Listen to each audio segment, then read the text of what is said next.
RK நகர் தொகுதியை பொறுத்த வரைக்கும் இங்கே யார் வின் பண்ணுவா அப்படின்னு நாம் ஷியோராக சொல்லணும் அப்படின்னா 100% இங்கே டிவிக்கே தாங்க வின் பண்ணும். அதுக்கான வாய்ப்புகள் தான் அதிகமாக இருக்குது. அதுக்கு காரணம் இங்கே வந்திருக்கக்கூடிய கேண்டிடேட் மரிய வில்சன். யார் அப்படின்னா Sathyabama, the Jeppiaar Institute of Technology, Panimalar, Saint Joseph College, இவங்களோட இந்த குரூப்ஸ் இருக்குல்ல, ஜேபிஆர் அவர்களுடைய மருமகன் இவர். அது மட்டும் இல்லை, ஒரு 26 வருஷமாக எஜுகேஷன் இன்ஸ்டியூஷனில் ஒரு ஃபீல்டில் ஒரு ஒரு பெரிய ஒரு பொறுப்பில் இருக்கிறாரு. இதை தாண்டி இன்னொன்று பேஸ்கெட்பால் ஃபெடரேஷன்லேயே அவர் வந்து ஸ்டேட் லெவலில் ஒரு பெரிய பொறுப்பில் இருக்கிறாரு. ஸோ நல்லா படித்தவர் வேறு. நிறைய பேர் சொல்லுவாங்கள்ல, படித்தவங்க யாருன்னா நின்னா இந்த நியூட்ரல்னு சொல்லிட்டு நம்ம ராதாகிருஷ்ணன் பார்த்திபன் இருக்கிறார் பேர், சாரி பார்த்திபன் நாயுடுல ஒரு பேர், அவர் இந்த நியூட்ரல் பகுத்தறிவு இதெல்லாம் பேசிட்டு இங்கே ஒன்று அங்கே ஒன்றுன்னு பேசுகிற சில பேர் இருக்கிறாங்க பார்த்தீங்களா. அவங்கெல்லாம் என்னென்னா நியூட்ரல்னு தான் சொல்லுவாங்க, ஆனால் கடைசியில் யாருக்குப்பா ஓட்டு போடுவாங்கன்னு பார்த்தோம் அப்படின்னா நம்ம என்னத்தை சொல்கிறது, அவங்களெல்லாம் கேட்டால் நியூட்ரல்ன்னுவாங்க.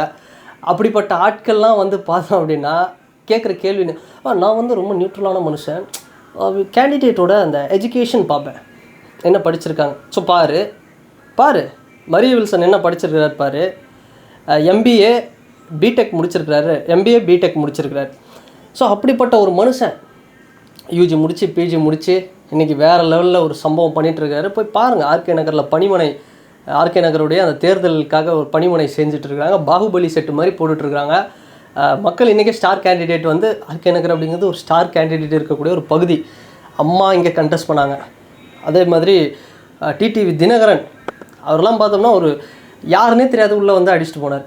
ஸோ அந்த மாதிரி ஒரு ஸ்டார் கேண்டிடேட் இருக்கக்கூடிய ஒரு தொகுதி, ஒட்டுமொத்த தமிழ்நாடும் எதிர்பார்த்துட்டு இருக்கிற ஒரு தொகுதி. ஸோ அதனால் இங்கே வந்து நான் இந்த புள்ளி விவரம் அப்படிங்கிறத தாண்டி ஒரு சில விஷயங்கள் சொல்கிறேன். இங்கே திமுக சார்பில் ஜே எபினேசர் அப்படிங்கிறவர் இங்கே எம்எல்ஏவாக இருக்கிறார் சிட்டிங். பட் இந்த வாட்டியும் அவர் தான் கண்டெஸ்ட் பண்ணுவாரானா மேபி வாய்ப்பு இருக்குது. ஏன்னா ஒருவேளை ஜே எபினேசர் இவரை வந்து நிப்பாட்டினாங்க அப்படின்னா இங்கே வந்து சிறுபான்மையினர்கள் கிறிஸ்தவர்கள்லாம் அதிகமாக இருக்கக்கூடிய ஒரு இடம். அதனால் இந்த இடத்துல ஜே எபினேசர் அவருக்கு ஒரு ஆப்போனண்ட்டாக யாரை நிப்பாட்டலாம் அப்படின்னு டிவிக்கே சூப்பரான ஒரு மாஸ்டர் பிளான். அதுதான் மரிய வில்சன் அவர்களுடைய வருகை. மரிய வில்சன் அவர்களுடைய வருகை அப்படிங்கிறது ஆர்கே நகரில் ஒரு ஆல்ரெடி இத்தனை குதிரைப்படைகள், இத்தனை சிப்பாய் படைகள் இருக்கும்பொழுது இப்போ கூட ஒரு 500-1000 யானைப்படையை சேர்த்தா எப்படி இருக்குமோ அந்த மாதிரி இருக்குது.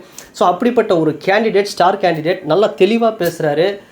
நல்ல ஒரு சூப்பராக இப்போவே வந்து தொகுதியில் வந்து பார்த்தோம் அப்படின்னா இறங்கி பரபரப்பாக வேலை செஞ்சிட்ருக்காங்க. வந்துட்டு அப்படி ஒரு சூப்பராக பண்ணிகிட்ருக்கிறாரு. ஸோ அதனால் எனக்கு தெரிஞ்சு டிஎம்கேயில் இருக்கக்கூடிய கேண்டிடேட் ஜே எபினேசர் அவர்கள்கிட்ட வந்து என்னென்னா, நான் பார்க்குற பிரச்சனை மக்கள்கிட்ட கேட்கும்போது ஒரு ஆன்டி இன்கம்பன்சி, ஒரு அதிர்வலை இருக்குது, ஒரு அதிருப்தி இருக்குது. ஓகே, 5 வருஷம் ஜெயிச்சிட்டாங்க, ஒரு புதுசாக ஒரு மாற்றத்துக்கு போடுவோம். அதே மாதிரி இன்னொன்று சில விஷயங்கள் அவர் வந்து நிறைய எப்படி சொல்கிறதுனா, நம்ம தொகுதிகளுக்கு வந்து பெருசாக வந்து அவர் நிறைய மக்களை வந்து பார்க்கலன்ற மாதிரி. இது நான் சொல்லலைப்பா, என் அண்ணன், என் கசின் வந்து பக்கா டிஎம்கே, அவரே சொன்னார். என்னென்னா வரலை, இந்த மாதிரி வந்து அவர் வந்து பார்க்கல தொகுதியில் அப்படின்னு வந்து நிறைய பேர் வந்து சொல்லியிருந்தாங்க. இத்தனைக்கும் வந்து அவர் டிஎம்கே சப்போர்ட்டர், அவரே சொல்லியிருந்தார். அப்போது மேபி அவர் நிறைய விஷயங்கள் பண்ணியிருக்கலாம், அது வந்து தெரியாமல் இருந்திருக்கலாம். ஆனாலும் ஒரு மாற்று தேவைப்படுது. இல்லை இவர் வேண்டாம், ஒரு புதுசாக இது பண்ணுவோம். அதே மாதிரி ஏடிஎம்கே பார்த்தோன்னா இங்கே நட்சத்திரமாக வந்து இருக்கக்கூடியவர் ராஜேஷ் அப்படிங்கிறவர். அவர் வந்து ஒரு எம்எல்ஏ கேண்டிடேட், நல்ல ஒரு ஃபெமிலியர் ஏடிஎம்கேவை பொறுத்த வரைக்கும் இந்த தொகுதியில். ஆனால் இவர் அதாவது டிஎம்கே, ஏடிஎம்கே, என்டிகேயில் கூட வந்து ஒரு பெண் வேட்பாளர் கண்டெஸ்ட் பண்ணுறாங்க. இதையெல்லாம் தாண்டி இந்த ஆர்கே நகரில் இவர் மரிய வில்சனோட வருகை அப்படிங்கிறது உண்மையாகவே அங்கே வெற்றி உறுதிங்க டிவிகேக்கு, அதை மட்டும் சொல்ல முடியும். ஸோ அப்படி இறங்கி வேலை பார்த்துட்ருக்குறாங்க இளைஞர்கள்.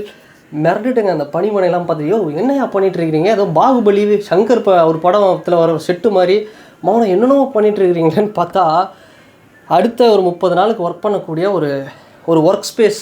அது அவ்வளோ சூப்பராக பண்ணிகிட்ருக்குறாங்க. தொகுதிக்கு இளைஞர்கள் சப்போர்ட் அதிகமாக இருக்குது, பெண்கள் வாக்கு அதிகமாக இருக்குது. ரொம்ப வந்து பாசிட்டிவான ஒரு லைன் இருக்குது ஆர்கே நகரை பொறுத்த வரைக்கும். ஒரு நல்ல ஒரு பாசிட்டிவ் வேவ்ஸ் அப்படிங்கிறது டிவிகேக்கு ரொம்ப பிரைட்டாக இருக்குது. நான் கூட என்ன நினச்சேன்னா, ஒரு இந்தியா வெர்சஸ் ஆஸ்திரேலியா, இல்லை ஒரு இந்தியா வெர்சஸ் ஒரு சவுத் ஆஃப்ரிக்கா, ஒரு நியூசிலாந்து, அது மாதிரி ஒரு டஃப்பாக போகும் ஃபைட் அப்படின்னு நினச்சேன். வேறு ஏதாவது கேண்டிடேட் நிப்பாட்டுவாங்க ஒரு ஈக்குவலாக ஆனால் மரிய வில்சன் அவருடைய வருகை வந்ததுக்கப்புறம் என்ன ஆச்சு அப்படின்னா டிவிக்கு ஒரு இந்தியா வர்சஸ் நெதர்லாண்டு மாதிரி போயிடுமோ மேட்ச்சு, ஈஸியாக வின் பண்ணிடுவாங்களோ டிவிக்கு அப்படிங்கிற ஒரு கேள்வியை வந்து வந்திருக்கு. ஸோ அப்படி தான் இருக்குது இன்றைக்கி மக்கள் மனநிலை அப்படிங்கிறது அப்படி தான் மாறி இருக்குது. ஸோ அவ்வளோ சூப்பராக வந்து பண்ணிகிட்ருக்காங்க. இன்னும் தலைவர் விஜய் அவர்கள் வந்து பெரம்பூரில் ஒரு சம்பவம் பண்ணிகிட்ருக்காரு.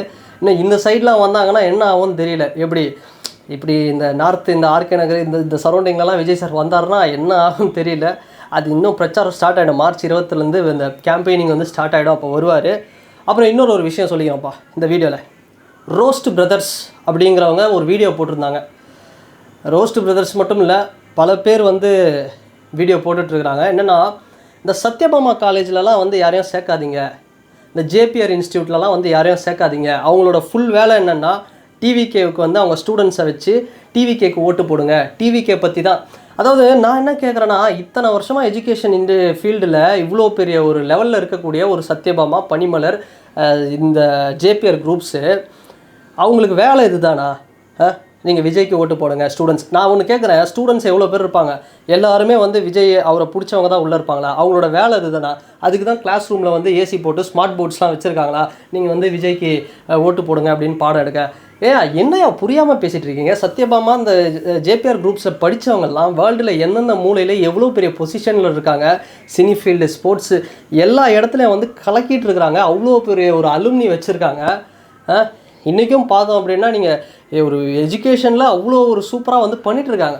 அவங்கள போயிட்டு வந்து தப்பாக பேசுறது, அவங்க வந்து விஜய் அவருக்கு வந்து சப்போர்ட்டுக்காக தான் வந்து அதுக்காக வந்து அவங்க காலேஜ் நடத்துகிறாங்க. எனக்கு புரியல.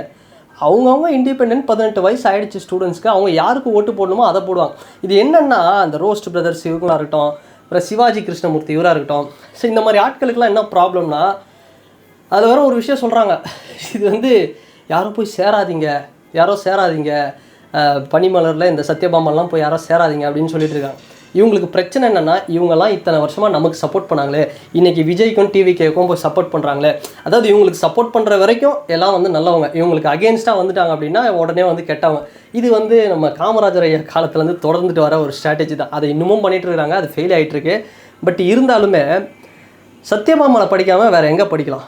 ஜேபிஆரில் படிக்காமல் வேறு எங்கே படிக்கலாம்? உங்கள் கூட வர சொல்கிறீங்களா? சிவாஜி கிருஷ்ணமூர்த்தி அவர்கிட்ட போய் ட்ரைனிங் எடுக்க சொல்கிறீங்களா? அதாவது அப்படி போனாங்க வைங்களேன், சத்யபாமாவுக்கு போனாங்கன்னா பெரிய லெவலில் படித்து முன்னேறலாம். ஆனால் உங்கள் கூடலாம் வந்து வந்தாங்கன்னு வச்சுக்கிங்களேன், விமர்சனம் பண்ணுறவங்க கூட அடுத்தவங்களை கேவலப்படுத்தி, பர்சனல் அப்யூஸ் பண்ணி, பர்சனல் அட்டாக் பண்ணி, வர்பல் அப்யூஸ் பண்ணி, அதில் சோஷியல் மீடியாவில் காசு சம்பாரித்து தான் சோறு திங்கிற நிலமை வந்து இருக்கும்.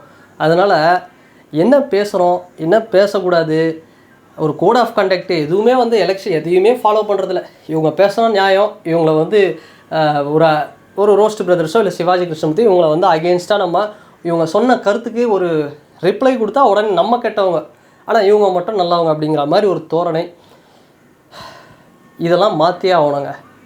இது மாற்றி ஆகணும்னா, சீரியஸாக சொல்கிறேன், நான்லாம் இவ்வளோ வந்து இதுவெல்லாம் பேசவே மாட்டேன். நானே ஒரு காலத்தில் டிஎம்கே சப்போர்ட்டர் தான். ஆனால் ரொம்ப பேச வைக்கிறாங்கங்க சில பேர். என்னையே வந்து பார்த்தோம் அப்படின்னா ரொம்ப கேவலப்படுத்திட்டு இருக்காங்க. இந்த 2010, 15, 20 இந்த காலகட்டத்திலாம் சின்ன வயசுலேருந்து நான் பார்த்துட்டு இருந்த அண்ணன்கள் இன்னமும் நான் அவங்கள மதிக்கிறேன். ஓகே, அது உங்களோட பார்ட்டி.